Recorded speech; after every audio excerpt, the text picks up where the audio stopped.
আসসালামু আলাইকুম।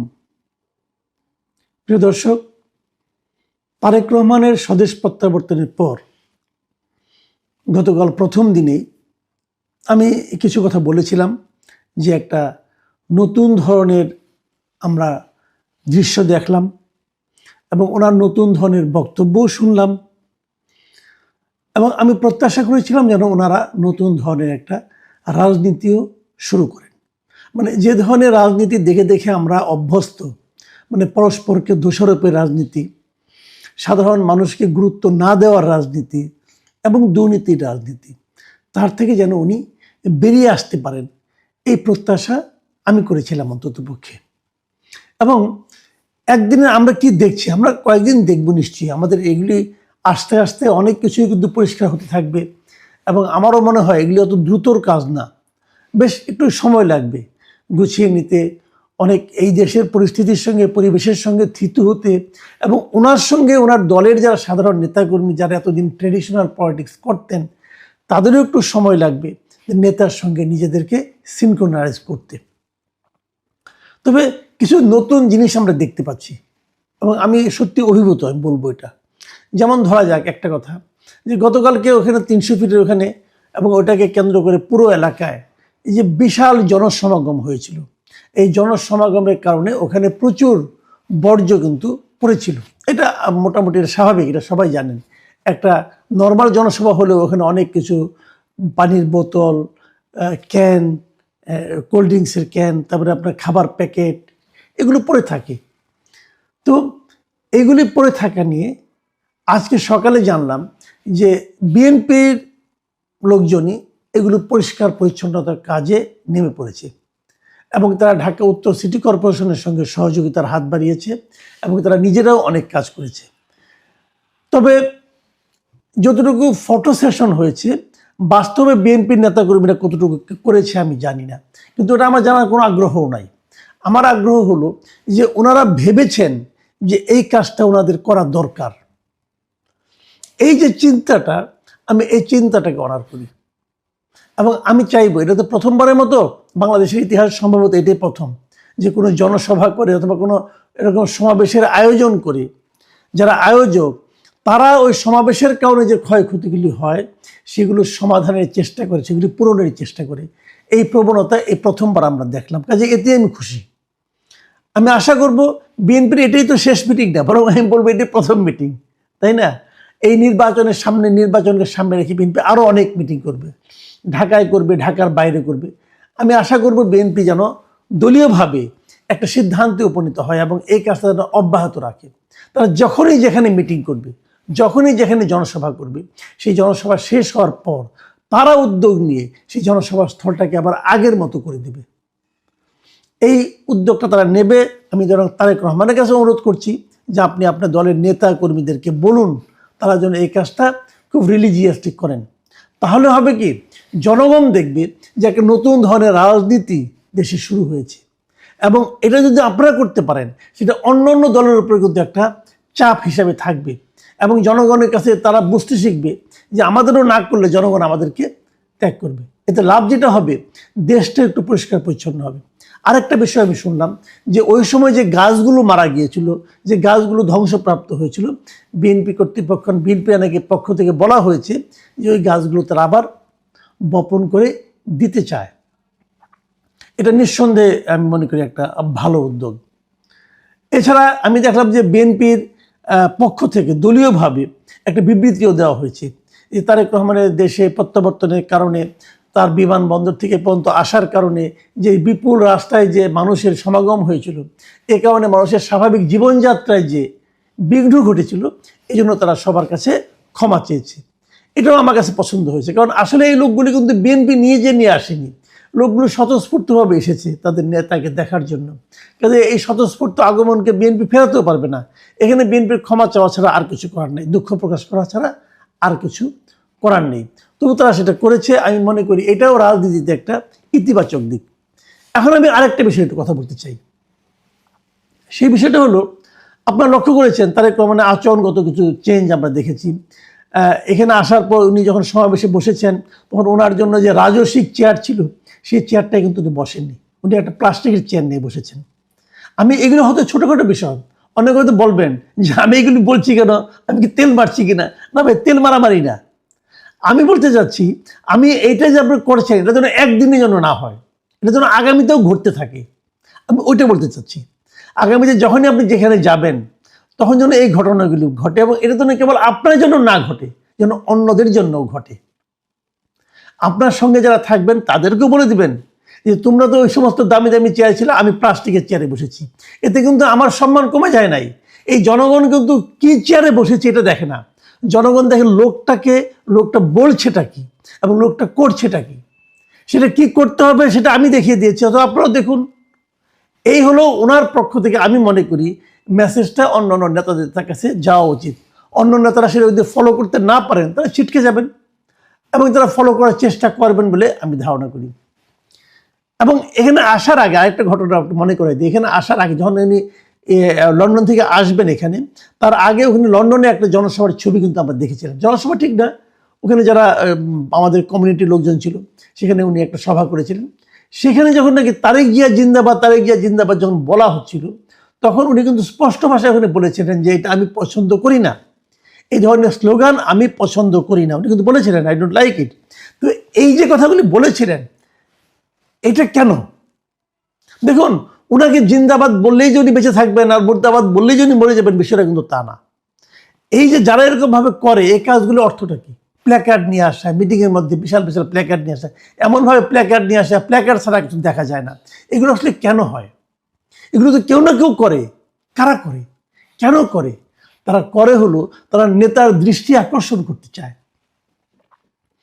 স্লোগান দিয়ে নেতার দৃষ্টি আকর্ষণ করতে চায়। দৃষ্টি আকর্ষণের দরকারটা কি?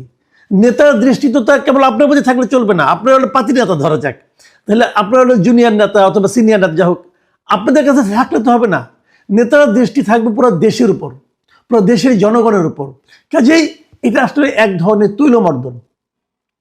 এই তৈলমর্দনের হাত থেকে কিন্তু আমি মনে করি তারেক রহমানকে রক্ষা করতে হবে। আমি একটা কথা বলি, নেতাকে যখন এরকম তৈলমর্দন করা হয় ব্যাপকভাবে, পাইকারিভাবে, এবং নেতা যখন সেই তেল নিতে পছন্দ করেন, তখনই কিন্তু শুরু হয় সেই নেতার স্বৈরাচারী হওয়ার সূত্রপাত। সে ওইখান থেকে একদম স্বৈরাচারী হতে থাকে। সবাই তাকে বলতে থাকে, নেতা আপনার কোনো ভুল নাই, আপনি যা করেছেন সব ঠিক, আপনি মহান, আপনি মানুষ না, আপনি মহামানব। এই যে বলতে থাকাটা, এরকম বলেই কিন্তু নেতাকে মানুষ নষ্ট করে ফেলে। একসময় নেতা মনে করতে থাকে, আরে তাই তো, আমার তো কোনো ভুল নেই, আমি যা করি সব ঠিক, উপরে আল্লাহর নিচে আমি, মাঝখানে আর কেউ নাই। এই যে মানসিকতাটা, এই মানসিকতার নামই স্বৈরাচারী মানসিকতা, যেটা শেখ হাসিনা অর্জন করেছিলেন এবং তার ফল উনি ভোগ করেছেন। এখন মানুষটাকে এইভাবে কিন্তু বানানো হয়, মোসাহেবরা তেল মারতে মারতে এরকম বানানো হয়। আমি আজকে কিছু একটা ঘটনা বলি। দেখেন, মোসাহেবরা কিন্তু কেবল যে তার দলের থেকে হয় তা কিন্তু নয়। এই মোসাহেবি কিন্তু বিভিন্ন কর্নার থেকে হয়, বিভিন্ন কর্নার থেকে হয় ভাই। এবং সেই মোসাহেবিটা আমি একটু আপনাদের ধারণা দিতে চাই যে কি ধরনের মোসাহেবি আমরা ইদানিং দেখতে পাবো আগামী কয়েকদিন। আমি কয়েকটা আপনাদেরকে নমুনা দেখাই, সেটা দেখাবো। আমি প্রথমে দেখাবো মিডিয়ার মোসাহেবিন, এটাই দেখাবো আজকে। পরবর্তী অন্য মোসাহেবি নিয়ে আমরা আলোচনা করবো। আমাদের মিডিয়াগুলো উনি আসার পর, কালকে উনি এসেছেন, আসার পর আজকে আমি কয়েকটা পত্রিকার একটু প্রথম পৃষ্ঠার চেহারা আপনাদেরকে দেখাতে চাই। আমি প্রথম যে পত্রিকাটা আপনাদের দেখাচ্ছি সেটা হলো দৈনিক আমাদের সময়। আমাদের সময় দেখুন আপনারা, প্রথম পাতায় কোনো নিউজ নেই, কেবল দুটো ছবি এবং একটা হেডলাইন, জনসমুদ্রে ভালোবাসায় সিক্ত। ভাবুন একবার, কোনো নিউজই নেই এখানে। তারা আরেকটা পাতা করেছে, 3 পাতায় তারা নিউজ করেছে, কিন্তু সেখানে তারেক রহমান সংক্রান্ত নিউজ ছাড়া আর তেমন কোনো নিউজ আমি দেখলাম না। যতগুলি নিউজ ছাপা হয়েছে সবগুলি তারেক রহমানকে নিয়েই। সেখানে কটা নিউজ আছে? 1, 2, 3, 4, 5, 6, 7, 8, 9, 10, 11টা নিউজ, এবং 11টা নিউজের সবগুলি নিউজই তারেক রহমান কেন্দ্রিক। এই হলো তাদের তেল। নিশ্চয়ই তেলের মাত্রাটা বুঝতে পারছেন। এবং আমাদের সময়ে আরও একটা পৃষ্ঠা করেছে, সেটা তারা করেছে 5 পাতায়। সেই পাতায় 12 পৃষ্ঠার পত্রিকা, কিন্তু সেই পাতায় পুরো পৃষ্ঠাটা তারেক রহমানের বিভিন্ন ছবি দিয়ে তারা চেপে দিয়েছে। তারেক রহমান আসলেন, বসলেন, হাত তুললেন, এগুলো। ভাই, এটা নির্জলা তেল ছাড়া আর কিছু না।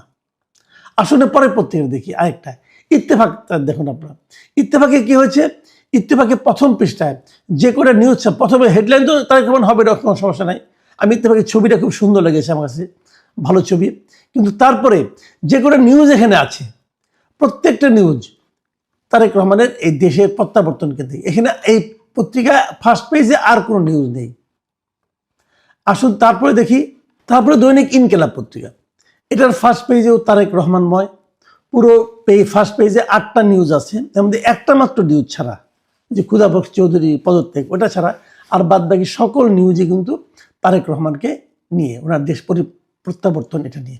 কালের কণ্ঠ, কালের কণ্ঠে হেডলাইন করা হয়েছে I have a plan Tarique Rahman. ওনার লিড নিউজ ওনার হবে, এটা খুব স্বাভাবিক। কিন্তু এই পত্রিকায় আর যত কয়টা নিউজ আছে তার মধ্যে একমাত্র দুটো নিউজ তারেক রহমানের বাইরে, দুটো ঠিক না, একটা নিউজ তারেক রহমানের বাইরে। সে হলো বঙ্গোপসাগরে ব্যালিস্টিক ক্ষেপণাস্ত্র পরীক্ষায় ভারত, এই একটা। আর আরেকটা নিউজ অর্ধেক, সে হলো স্বাগত জানালেন জামায়াত আমির, মানে তারেক রহমানের আগমনকে জামায়াতের আমির স্বাগত জানিয়েছেন, ওটা একটি নিউজ। তার মানে ওটা আমি তারেক রহমান কেন্দ্রিক নিউজই বলবো। এই পত্রিকা ফ্রন্ট পেজে আর কোনো নিউজ নেই। দেখুন জনকণ্ঠ পত্রিকা, জনকণ্ঠ প্রথম পাতায় কেবল একটা বিরাট ছবি আছে আর একটা ছোট্ট একটা নিউজ আছে সিঙ্গেল কলামে। এত জঘন্য মেকআপ আমি অনেকদিন পরে একটা দেখলাম, যে এটা কীরকম মেকআপ হলো আমি জানি না। যাক, ফার্স্ট পেজে আর কিছু নেই। তারপরে এই পত্রিকার তিনের পাতায় যে তারেক রহমানকে কেন্দ্র করে নিউজ, এবং সেই নিউজের মধ্যে মানে পুরো একটা নর্মাল একটা ফ্রন্ট পেজের মতো করা হয়েছে, কিন্তু সেখানে তারেক রহমান ছাড়া আর কোনো নিউজ নেই। পুরো পত্রিকা, মানে এই পেজটা দুটো পত্রিকা, তারেক রহমান ছাড়া আর কোনো নিউজ নেই। মানব জমিন এমনি একটা ট্যাবলেট পত্রিকা। এই পত্রিকার মেকআপ এরকমই হয়, আমি দেখেছি, এর আগেও দেখেছি, বড় একটা ছবি দিয়ে মেকআপ করে। সেই মেকআপের হেডলাইন তারা করেছে বাংলা লুথার কিং, এবং সেখানে যে কয়টা নিউজ আছে, এখানে একটা, দুটো, তিনটা, চারটা, পাঁচটা, এই পাঁচটা নিউজই তারেক রহমানকে নিয়ে। দেখুন জয় দিন, এটা আমাদের সিনিয়র সাংবাদিক শফিক রেহমান সাহেবের সম্পাদিত পত্রিকা। জয় দিনও আমি দেখলাম মোটামুটি 11টা নিউজ আছে, তবে অত বড় বড় হেডলাইন নেই, হেডলাইনগুলো একটু অন্যভাবে করা হয়েছে। কিন্তু পুরো পত্রিকাতে তারেক ফার্স্ট পেজে 11টা নিউজ আছে। এই 11টা নিউজের প্রত্যেকটা নিউজই তারেক রহমানকে কেন্দ্র করে। এবং জায়জাদিনের আরেকটা পাতা, ভেতরে আরেকটা পাতা, এটা হলো 3-এর পাতা। সেই 3-এর পাতাও অনেকগুলি ফটো ক্যাপশন দিয়ে, তারেক রহমান কেন্দ্রিক বিভিন্ন ফটো ক্যাপশন দিয়ে তারা আরেকটা পেজ করেছে। যুগান্তর পত্রিকা দেখুন, যুগান্তর পত্রিকায় যতগুলি নিউজ আছে ফার্স্ট পেজে, মানে সবগুলি তারেক রহমান কেন্দ্রিক। তারেক রহমানের বাইরে ওখানে আর কোনো নিউজ নেই ফার্স্ট পেজে। যুগান্তের পর আমরা দেখব প্রথম আলো। এই প্রথম আলো পত্রিকাটা, আমি যে বলি যে প্রথম আলো পত্রিকাটা অনেকটা প্রফেশনাল, সেটার কারণ এখন আপনারা বুঝতে পারবেন। প্রথম আলো পত্রিকা এখন তারেক রহমানকে নিয়ে নিউজ করেছেন, এবং ওখানে 2টো নিউজ 3টা নিউজ তারা করেছেন তারেক রহমানকে নিয়ে। তারপরে জামাত এনসিপির যে আসন ভাগাভাগি নিয়ে আলোচনা, সেটা আছে। তারপরে ভুয়া জন্ম মৃত্যু নিবন্ধন, এই নিউজ আছে। মানে মোটামুটি ওনারা যা করেন সেরকমই করেছেন। এবং একই ধরনের আমি প্রফেশনালিজম দেখলাম সমকালেও একই রকম দেখলাম, যে এখানে তারেক রহমান কেন্দ্রিক নিউজ আছে, কিন্তু এরাও কিন্তু প্রথম আলোর মতো জামায়াত এনসিপির আলোচনাটা, তাদের মধ্যে যে সিট ভাগাভাগি হতে পারে, এই নিউজটা আছে। এবং তাদের দৌলতপুরের একটা নিউজ আছে যে তুলা চাষ নিয়ে। এরপর আমি এরকমই অনেকটা প্রফেশনালিজম দেখলাম আজকের পত্রিকায়। তারেক রহমানকে নিয়ে লিড করা হয়েছে, ঠিক আছে, বেশ কয়েকটা নিউজ ওরা আছে, কিন্তু সেখানে কিন্তু জামাত এনসিপির ওই নিউজটাও আছে, এবং একটা ইন্টারভিউ আছে, এবং তারেক রহমানকে কেন্দ্র করে আছে। কিন্তু মোটামুটি প্রফেশনাল মনে হয়েছে আমার কাছে সবচেয়ে, মানে যেটা দিয়ে শুরু করেছিলাম একটা আমাদের সময় দিয়ে কীরকম মানে তৈলাক্ত নিউজ, আমি এই একই রকম তৈলাক্তের প্রতিযোগিতায় আরেকটা পত্রিকার নাম বলতে চাই, সেটা হলো দৈনিক কালবেলা ফ্রন্ট পেজে তারেক রহমান ছাড়া আর কোনো নিউজ নেই। আপনারা দেখতে পাচ্ছেন, উনি একমাত্র নিউজ করেছেন এখানে ফার্স্ট পেজে, এবং সেখানে আই হ্যাভ এ প্ল্যান এই নিউজটা আছে। তার 7-এর পাতায় পুরো পাতা তারা তারেক রহমানের বিভিন্ন ছবি দিয়েছেন এবং ক্যাপশন দিয়েছেন। 7-এর পরে আবার 12 পাতা, মানে শেষ পাতা যেটা, সেখানেও তারেক রহমানের ছবি ছাড়া, বিভিন্ন দৃশ্যের ছবি ছাড়া আর কিছু নেই। তো আমরা এই দেখলাম, এখন এগুলো দেখে আমরা কি মনে করলাম, এগুলি কেন করা হয়েছে? আমি বলবো আমার অতি সরলীকৃত যে সিদ্ধান্ত, সেটা হলো তেল মারার জন্য, একদম নির্জলা তেল, মোসাহেবি করার জন্য, বোঝানোর জন্য। দেখুন আপনার জন্য আমি কত গুরুত্ব দিচ্ছি, আবার পত্রিকার ভ্যালুয়েবল তিনটা পাতা আপনাকে আমরা দিয়ে দিচ্ছি। এই যে প্রবণতাটা, এই প্রবণতাটা কি তারেক রহমান সাহেব পছন্দ করছেন, পছন্দ করবেন? আমরা নয় করেছি, কারণ আমরা এভাবে অভ্যস্ত ছিলাম আগে।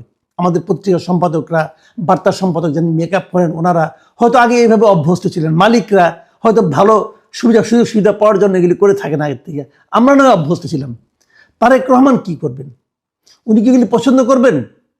আমি মনে করি ওনার উচিত হবে এই পত্রিকাগুলোকে সম্ভব হলে ওনার অফিস থেকে একটা ফোন করে বলে দেওয়া, ভাই এ ধরনের মোসাহেবি আর দয়া করে আমার সঙ্গে করবেন না।